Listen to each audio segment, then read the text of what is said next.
kembali lagi di channel Portal Edukasi. Pada kesempatan kali ini kita akan membahas materi PPKN kelas 9 bab 3 revisi 2018, yaitu tentang Kedaulatan Negara Kesatuan Republik Indonesia. Mari kita mulai dengan pengertian kedaulatan. Kata kedaulatan berasal dari bahasa Arab, yaitu daulah, yang artinya kekuasaan tertinggi.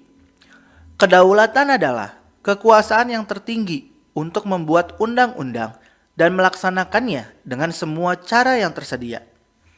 Kedaulatan rakyat berarti juga pemerintah mendapatkan mandatnya dari rakyat, oleh rakyat, dan untuk rakyat. Gaya pemerintahan seperti ini disebut dengan demokrasi. Menurut pendapat Jean Bodin, kedaulatan adalah kekuasaan tertinggi untuk menentukan hukum dalam suatu negara. Nah, kedaulatan itu memiliki 4 sifat pokok, yaitu asli, permanen, tunggal, dan tidak terbatas. Asli artinya kekuatan tidak berasal dari kekuatan yang lebih tinggi. Permanen artinya kekuasaan itu tetap ada sepanjang negara tetap berdiri, walaupun pemerintahannya sudah berganti. Tunggal artinya kekuasaan itu merupakan satu-satunya dalam negara dan tidak dibagikan kepada badan-badan lain. Tidak terbatas artinya kekuasaan itu tidak dibatasi oleh kekuasaan lain.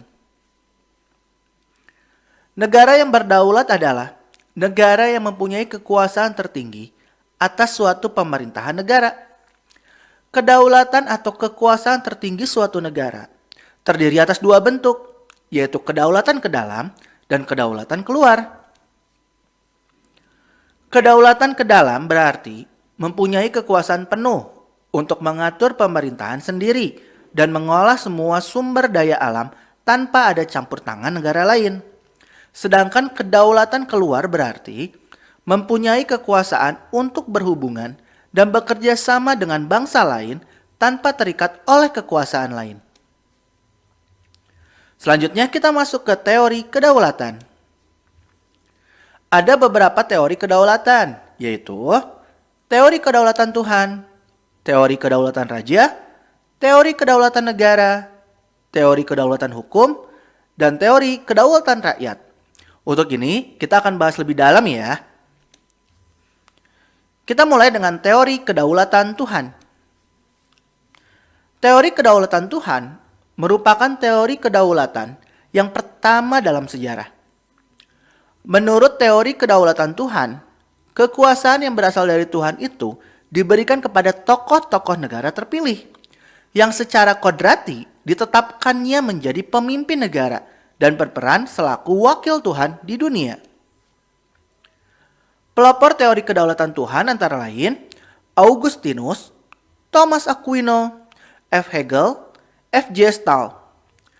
Contoh negara yang menganut teori ini adalah Jepang pada masa lalu dengan Kaisar Tenno Heika sebagai titisan dewa matahari. Selanjutnya, teori kedaulatan raja. Pada abad pertengahan, teori kedaulatan Tuhan berkembang menjadi teori kedaulatan raja yang menganggap bahwa raja bertanggung jawab terhadap dirinya sendiri. Kekuasaan raja itu berada di atas konstitusi, bahkan tidak perlu menaati hukum moral agama. Teori kedaulatan raja beranggapan bahwa kekuasaan tertinggi terletak di tangan raja sebagai penjelmaan kehendak Tuhan. Karena kedaulatan dimiliki para raja, akhirnya raja berkuasa dengan sewenang-wenang.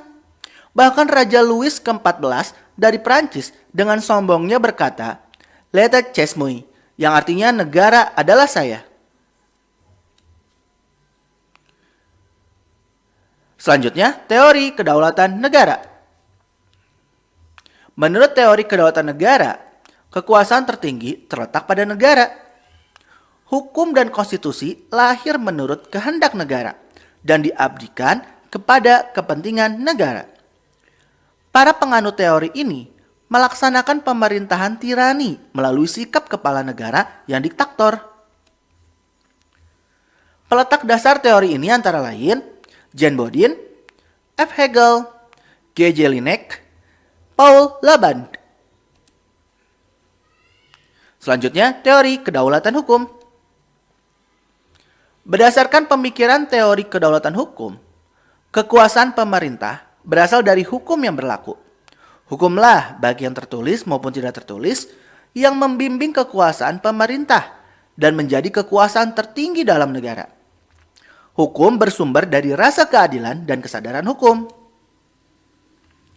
Pelopor teori kedaulatan hukum diantaranya Hugo de Groot, Krabbe, Immanuel Kant, dan Leon Duguid. Selanjutnya, teori kedaulatan rakyat. Teori kedaulatan rakyat beranggapan bahwa rakyat merupakan kesatuan yang dibentuk oleh suatu perjanjian masyarakat. Kemudian sebagai pemegang kekuasaan tertinggi, rakyat memberikan sebagian kekuasaannya kepada penguasa yang dipilih oleh rakyat, dan penguasa tersebut harus melindungi hak-hak rakyat. Beberapa pandangan pelopor teori kedaulatan rakyat diantaranya, yang pertama dari J.J. Rousseau, menyatakan bahwa kedaulatan itu merupakan perwujudan kehendak umum dari suatu bangsa merdeka yang mengadakan perjanjian masyarakat atau disebut juga dengan social contract. Selanjutnya ada Johannes Althusius yang menyatakan bahwa setiap susunan pergaulan hidup manusia terjadi dari perjanjian masyarakat yang tunduk kepada kekuasaan, dan pemegang kekuasaan itu dipilih oleh rakyat. Selanjutnya ada John Locke yang menyatakan bahwa kekuasaan negara berasal dari rakyat, bukan dari raja.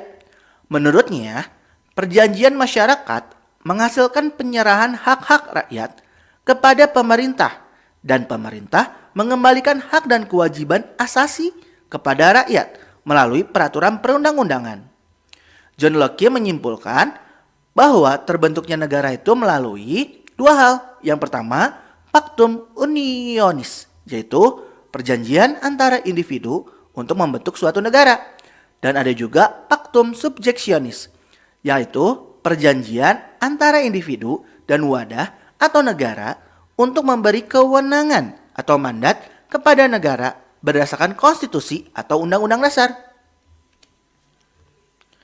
Selanjutnya ada dari Montesquieu, seorang ahli dari Prancis, yang berpendapat bahwa agar kekuasaan dalam suatu negara tidak berpusat pada seseorang. Kekuasaan dalam suatu negara itu dibagi dalam 3 kekuasaan yang terpisah. Pemegang kekuasaan yang satu tidak mempengaruhi dan tidak ikut campur tangan terhadap kekuasaan lainnya. Pembagian kekuasaan dalam negara itu dibagi menjadi 3 kekuasaan. Ada kekuasaan legislatif, kekuasaan eksekutif, dan kekuasaan yudikatif. Kekuasaan legislatif yaitu kekuasaan untuk membuat peraturan perundang-undangan dalam suatu negara. Sedangkan kekuasaan eksekutif yaitu kekuasaan untuk melaksanakan peraturan perundang-undangan yang berlaku. Kekuasaan eksekutif sering disebut sebagai kekuasaan menjalankan pemerintahan.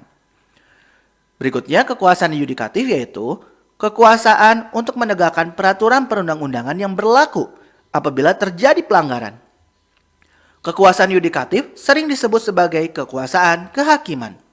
Nah, teori dari Montesquieu ini harus diingat ya, biasanya sering keluar di ujian. Nah, kita lanjut ke materi bentuk dan prinsip kedaulatan negara Republik Indonesia.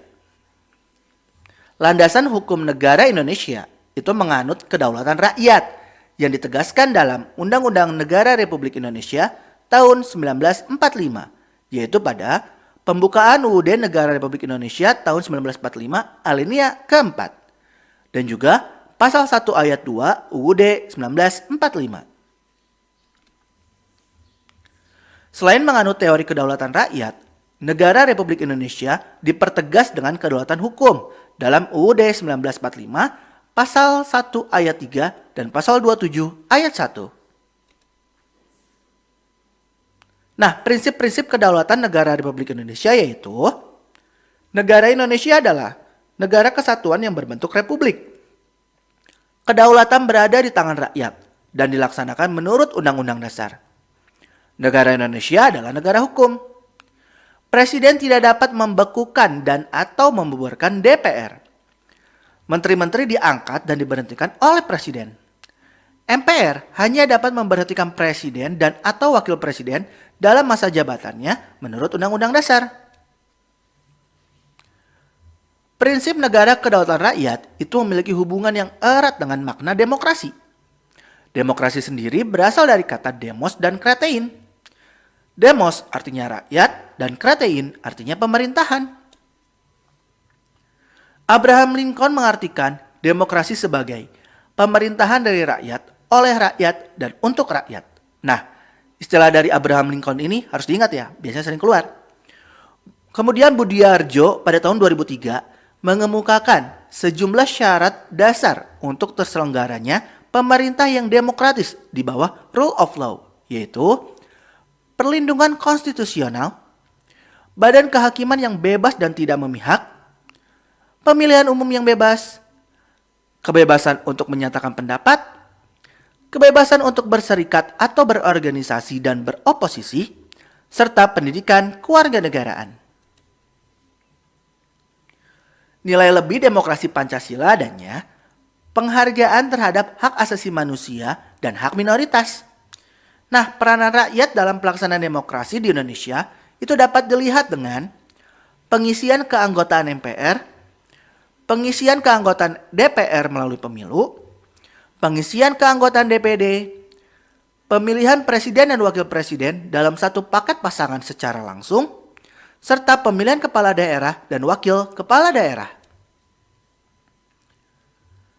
Undang-Undang Nomor 7 Tahun 2017 tentang Pemilihan Umum menyatakan bahwa pemilihan umum anggota DPR, DPD, dan DPRD diselenggarakan secara demokratis dengan asas-asas sebagai berikut, yaitu langsung, umum, bebas, rahasia, jujur, dan adil.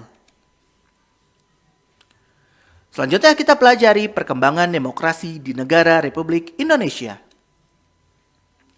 Dalam perkembangannya, demokrasi di Indonesia itu terbagi dalam beberapa fase pelaksanaan demokrasi, yaitu demokrasi parlementer dari 1945 sampai 1959, demokrasi terpimpin 1959 sampai 1966, demokrasi Pancasila dari 1966 sampai 1998, dan demokrasi Pancasila masa reformasi dari 1998 sampai sekarang. Ini wajib ya dibahas satu persatu karena sangat amat penting. Kita mulai dengan demokrasi parlementer. Dengan keluarnya maklumat pemerintah tanggal 14 November 1945, demokrasi Indonesia berubah menjadi demokrasi parlementer. Begitu pula pada kurun pemberlakuan UUD RIS 1949. Karena pada umumnya rakyat menolak RIS, pada tanggal 17 Agustus 1950, Presiden Soekarno menyatakan kembali kepada bentuk negara kesatuan dengan UUD 1950. Namun, pada UUD 1950, demokrasi parlementer masih dipertahankan dan ternyata tidak cocok dengan jiwa bangsa Indonesia. Sehingga pada tanggal 5 Juli 1959, Presiden mengeluarkan Dekret Presiden 5 Juli 1959 yang isinya pembubaran Badan Konstituante, memberlakukan kembali UUD 1945 dan tidak berlakunya UUD 1950, pembentukan MPRS, dan pembentukan DPAS. Isi dari Dekret Presiden beserta tanggalnya wajib diingat, biasanya sering keluar di ujian. Selanjutnya, demokrasi terpimpin. Pengertian demokrasi terpimpin pada sila keempat Pancasila, yaitu dipimpin oleh hikmat kebijaksanaan dalam permusyawaratan perwakilan. Akan tetapi, Presiden itu menafsirkan terpimpin yaitu pimpinan terletak di tangan pemimpin besar revolusi. Dengan demikian, pemusatan kekuasaan itu di tangan Presiden dan banyak terjadi penyimpangan dan penyelewengan. Antara lain, Presiden mengangkat anggota MPRS berdasarkan penetapan Presiden nomor 2 tahun 1959. Presiden membubarkan DPR pada tanggal 5 Maret 1960 karena DPR tidak menyetujui RAPBN yang diajukan tahun 1960. Dan Presiden membentuk DPR-GR pada tanggal 24 Juni 1960. Presiden melakukan pengintegrasian lembaga-lembaga negara berdasarkan penetapan Presiden nomor 94 tahun 1962 pada tanggal 6 Maret 1962, yaitu Ketua MPRS, Ketua DPR GR, dan Wakil Ketua DPA mendapat kedudukan sebagai Wakil Menteri pertama, serta Ketua MA, Wakil-Wakil Ketua MPRS, dan DPR GR mendapat kedudukan sebagai Menteri. Pengangkatan Presiden seumur hidup melalui TAP MPRS nomor 3 garis miring MPRS garis miring 1963. Kemudian ada penyimpangan politik luar negeri, di mana Indonesia hanya bekerja sama dengan negara-negara sosialis komunis dan melakukan konfrontasi dengan hampir semua negara barat.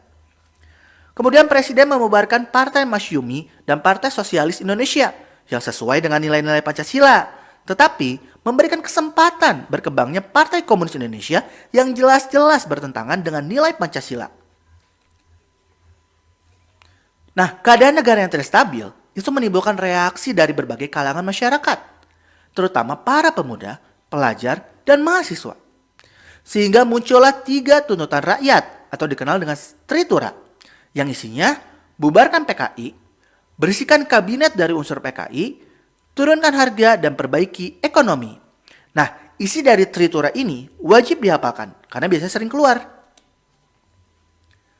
Dalam menciptakan keamanan dalam negeri, dikeluarkan Surat Perintah 11 Maret atau Super Semar oleh Soekarno kepada Soeharto.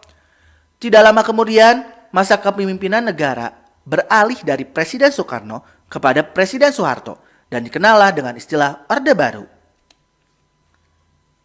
Kita lanjut ke demokrasi Pancasila. Periode ini dikenal dengan sebutan pemerintahan Orde Baru yang bertekad melaksanakan Pancasila dan UUD NRI tahun 1945 secara murni dan konsekuen. Pada periode ini secara tegas dilaksanakan sistem demokrasi Pancasila dan dikembalikan fungsi lembaga tertinggi dan tinggi negara sesuai dengan amanat UUD NRI tahun 1945.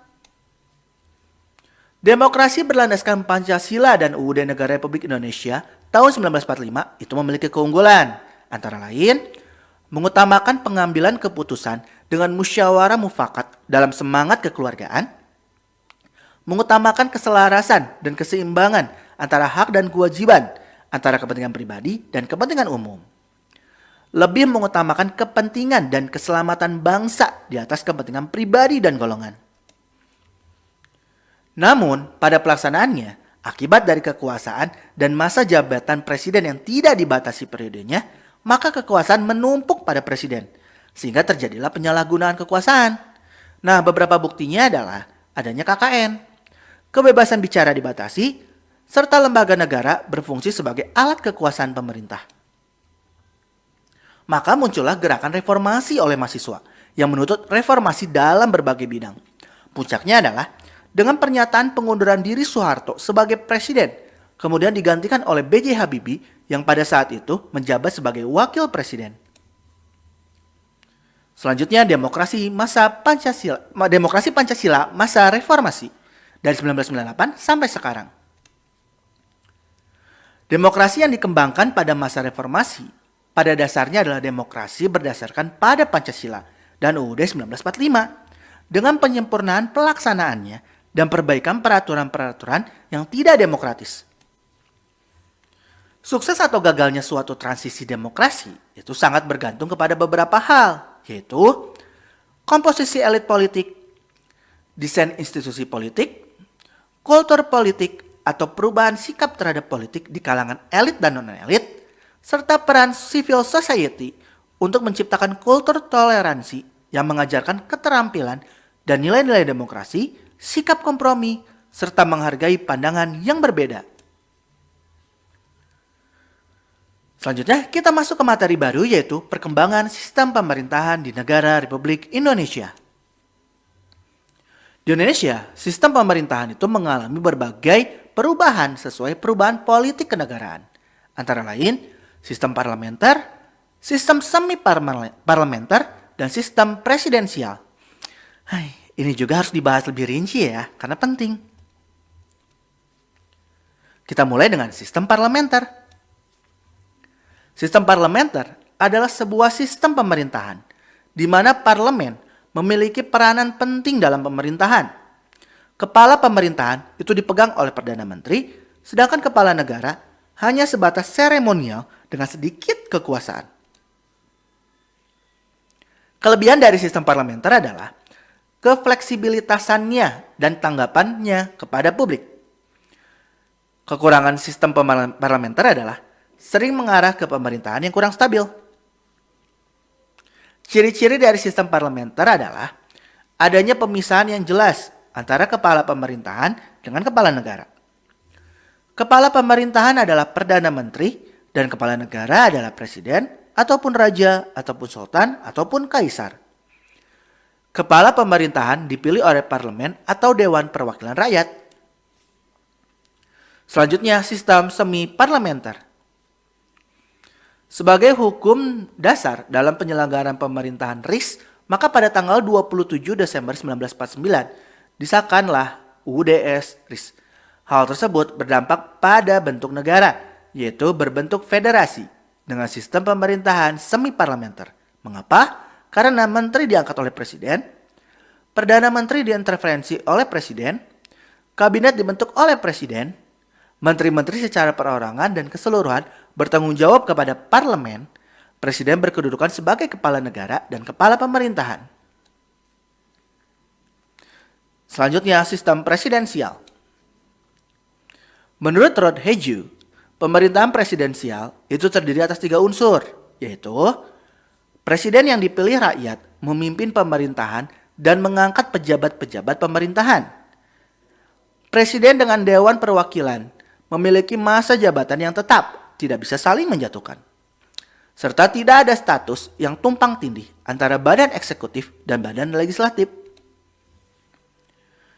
Ciri-ciri dari pemerintahan presidensial yaitu presiden berkedudukan sebagai kepala pemerintahan sekaligus kepala negara. Kekuasaan eksekutif presiden diangkat berdasarkan demokrasi rakyat dan dipilih langsung oleh mereka atau melalui badan perwakilan rakyat. Presiden memiliki hak prerogatif untuk mengangkat dan memberhentikan menteri-menteri yang memimpin departemen dan non-departemen. Menteri-menteri hanya bertanggung jawab kepada presiden. Presiden tidak bertanggung jawab kepada kekuasaan legislatif. Nah, UUD 1945 menegaskan bahwa Indonesia harus menggunakan sistem pemerintahan presidensial. Hal ini ditegaskan dalam pasal 4 ayat 1 dan pasal 17 ayat 1 sampai ayat 4. Dari pasal-pasal tersebut sangat jelas bahwa Indonesia itu menganut sistem pemerintahan presidensial dengan prinsip-prinsipnya yaitu Indonesia adalah negara yang berdasarkan pada hukum, pemerintah berdasar atas sistem konstitusi, kedaulatan ada di tangan rakyat dan dilaksanakan menurut UUD, presiden adalah penyelenggara pemerintahan tertinggi, presiden tidak bertanggung jawab kepada DPR, menteri negara adalah pembantu presiden dan bertanggung jawab kepada presiden, kekuasaan tidak terbatas. Selanjutnya, lembaga-lembaga negara. Lembaga-lembaga negara yang ada di Indonesia adalah MPR, Presiden, DPR, DPD, BPK, MA, KY, dan MK. Ini juga harus dibahas ya, sering banget juga keluar di ujian biasanya. Kita mulai dengan MPR. Majelis Permusyawaratan Rakyat atau MPR diatur dalam pasal 2 dan 3 UUD 1945. Keanggotaan MPR itu terdiri atas seluruh anggota DPR dan seluruh anggota DPD.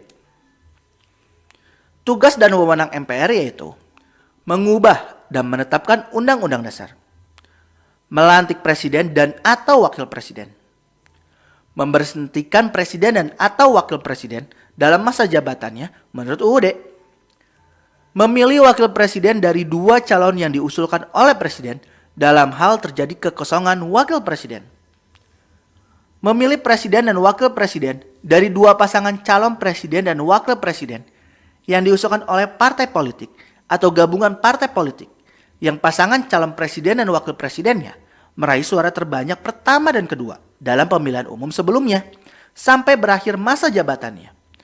Jika presiden dan wakil presiden mangkat, diberhentikan atau tidak dapat melakukan kewajibannya dalam masa jabatannya secara bersamaan. Nah, selanjutnya presiden. Presiden itu diatur dalam UUD 1945 pasal 4 sampai 17. Nah, sebagai kepala negara dan kepala pemerintahan, presiden memiliki kekuasaan, yaitu kekuasaan presiden dalam bidang eksekutif, kekuasaan presiden dalam bidang legislatif. Kekuasaan presiden dalam bidang eksekutif yaitu presiden menetapkan peraturan pemerintah untuk menjalankan undang-undang sebagaimana mestinya. Sedangkan kekuasaan presiden dalam bidang legislatif yaitu merupakan mitra DPR dalam bekerja sama untuk membuat undang-undang dan menetapkan APBN. APBN itu anggaran pendapatan belanja negara. Tugas pokok presiden sebagai kepala negara memegang kekuasaan tertinggi atas angkatan darat, laut, dan udara, menyatakan perang, membuat perdamaian dan perjanjian dengan negara lain dengan persetujuan DPR, menyatakan keadaan bahaya, mengangkat serta menerima duta dan konsul dengan memperhatikan pertimbangan DPR, memberi gerasi dan rehabilitasi dengan mempertimbangkan pertimbangan MA, memberi amnesti dan abolisi dengan memperhatikan pertimbangan DPR, memberi gelar, tanda jasa, dan tanda kehormatan lainnya. Tugas dan wewenang presiden sebagai kepala pemerintahan yaitu mengajukan rancangan undang-undang kepada DPR, menetapkan peraturan pemerintah, mengangkat dan memberhentikan menteri-menteri negara, membuat undang-undang bersama DPR, mengajukan rancangan undang-undang anggaran pendapatan dan belanja negara. Masa jabatan presiden dan wakil presiden adalah selama 5 tahun dan sesudahnya dapat dipilih kembali dalam jabatan yang sama hanya untuk 1 kali masa jabatan. Tata cara pemberhentian presiden dan atau wakil presiden itu diatur dalam pasal 7 BUUD Negara Republik Indonesia tahun 1945, yaitu presiden dan atau wakil presiden dapat diberhentikan oleh MPR atas usul DPR apabila terbukti telah melakukan pelanggaran hukum berupa pengkhianatan terhadap negara, korupsi, penyuapan, tindakan pidana berat lainnya, atau perbuatan tercela. Atau juga tidak lagi memenuhi syarat sebagai presiden dan atau wakil presiden. Kemudian, usul pemberhentian presiden itu diajukan ke Mahkamah Konstitusi untuk diperiksa, diadili, dan diputuskan. Apabila Mahkamah Konstitusi memutuskan bahwa presiden dan atau wakil presiden terbukti bersalah, DPR menyelenggarakan sidang paripurna untuk mengusulkan pemberhentian kepada MPR. MPR kemudian bersidang untuk memutuskan usulan DPR tersebut. Apabila MPR menerima usul pemberhentian tersebut, MPR akan memberhentikan presiden dan atau wakil presiden sesuai wewenangnya. Selanjutnya, DPR. Dewan Perwakilan Rakyat itu diatur dalam pasal 20 UUD 1945. DPR adalah lembaga negara pembuat undang-undang atau lembaga legislatif dengan persetujuan Presiden. Jumlah anggota DPR sesuai undang-undang adalah sebanyak 560 orang. DPR memiliki fungsi sebagaimana diatur dalam pasal 20A ayat 1 UUD 1945. Ada 3 fungsi, yaitu fungsi legislasi, fungsi anggaran, dan fungsi pengawasan. Fungsi legislasi artinya menetapkan undang-undang dengan persetujuan presiden. Fungsi anggaran artinya menyusun dan menetapkan APBN melalui undang-undang. Dan fungsi pengawasan artinya mengawasi pelaksanaan pemerintahan oleh presiden. Sementara itu pasal 20A ayat 2 itu mengatur hak-hak DPR.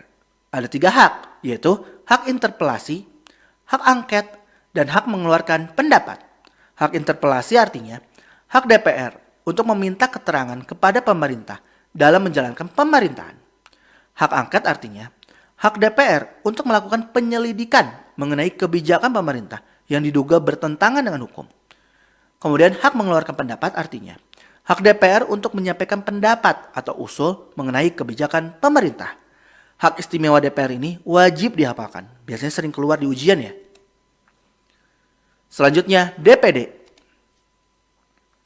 Dewan Perwakilan Daerah merupakan lembaga negara baru yang dibentuk setelah perubahan UUD 1945. Anggota DPD dipilih dari setiap provinsi melalui pemilihan umum dengan ketentuan sebagai berikut. Anggota DPD setiap provinsi jumlahnya sama. Jumlah seluruh anggota DPD tidak lebih dari sepertiga jumlah anggota DPR.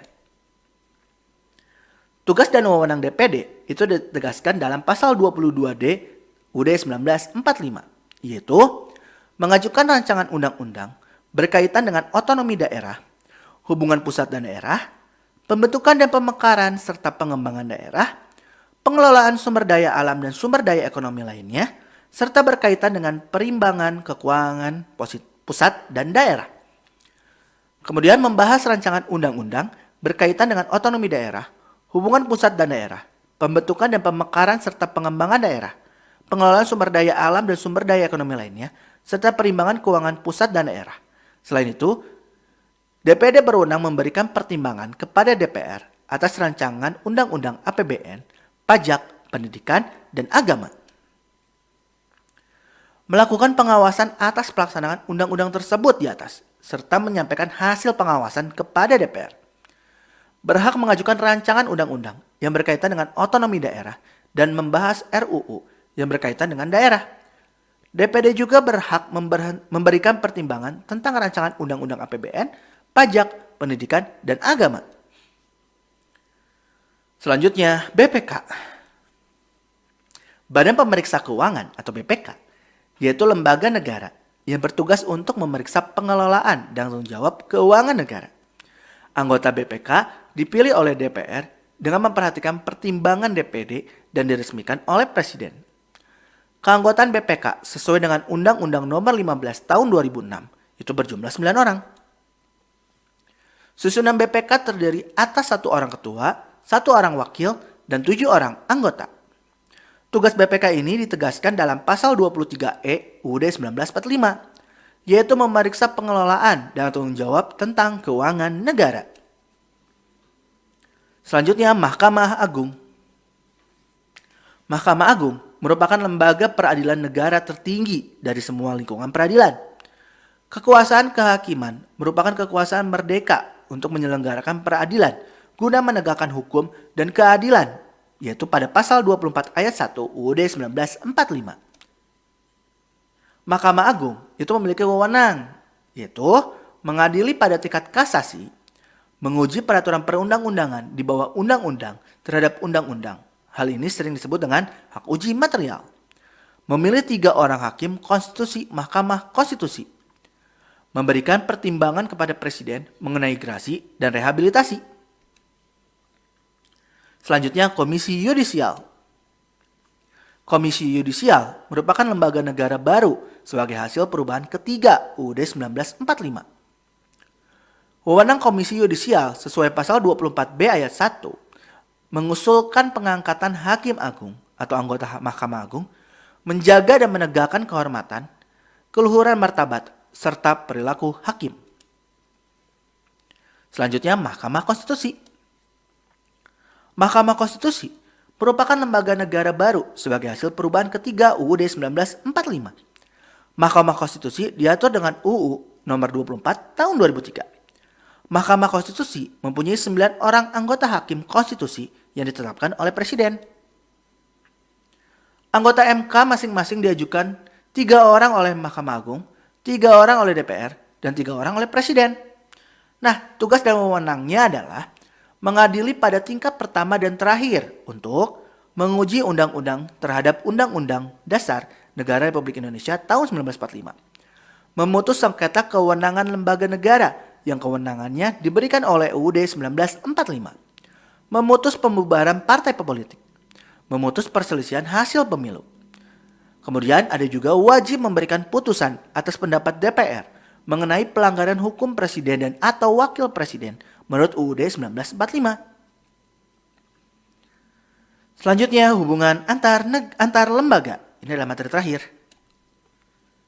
Reformasi yang diawali tahun 1998 itu telah menghasilkan beberapa amandemen UUD 1945 yang menyempurnakan peraturan-peraturan dasar tentang tatanan negara, pembagian kekuasaan, penambahan lembaga negara, nanti yang diharapkan dapat mewujudkan prinsip mengawasi dan menyeimbangkan antara lembaga-lembaga negara dengan mekanisme hubungan yang serasi dan harmonis. Kita bahas lebih jauh lagi juga ya. Dimulai dengan hubungan MPR dengan DPR dan DPD. Secara umum, dapat disimpulkan bahwa pada prinsipnya MPR, DPR, dan DPD merupakan wakil rakyat. Ketiga lembaga negara ini memiliki hubungan yang erat karena anggota MPR merupakan anggota DPR dan DPD. Sehingga pelaksanaan tugas MPR juga menjadi tugas anggota DPR dan DPD saat berkedudukan sebagai anggota MPR. Selanjutnya, hubungan DPR dengan Presiden, DPD, MPR, dan MK.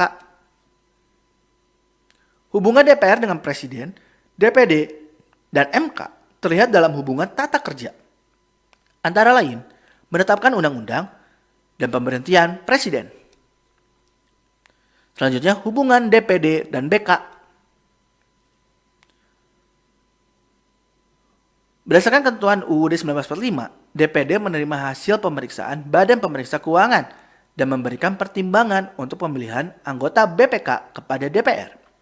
Ketentuan ini memberikan hak kepada DPD untuk menjadikan hasil laporan keuangan BPK sebagai bahan dalam rangka melaksanakan tugas dan kewenangan yang dimilikinya dan untuk turut menentukan keanggotaan BPK dalam proses pemilihan anggota BPK.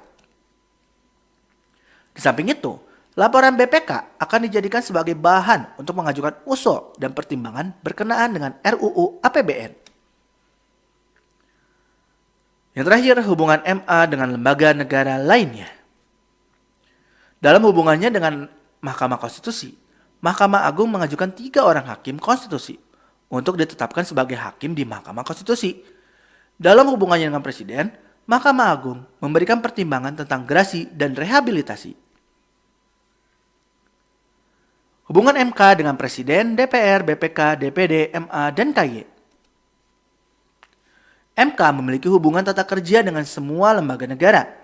Hubungan tersebut yaitu apabila terdapat sengketa antara lembaga negara atau apabila terjadi proses hak uji material yang diajukan oleh lembaga negara pada Mahkamah Konstitusi. Nah ya, mungkin cukup sekian. Terima kasih telah menyimak video pembelajaran hingga selesai. Semoga bermanfaat kita semua. Jangan lupa like, comment, and subscribe.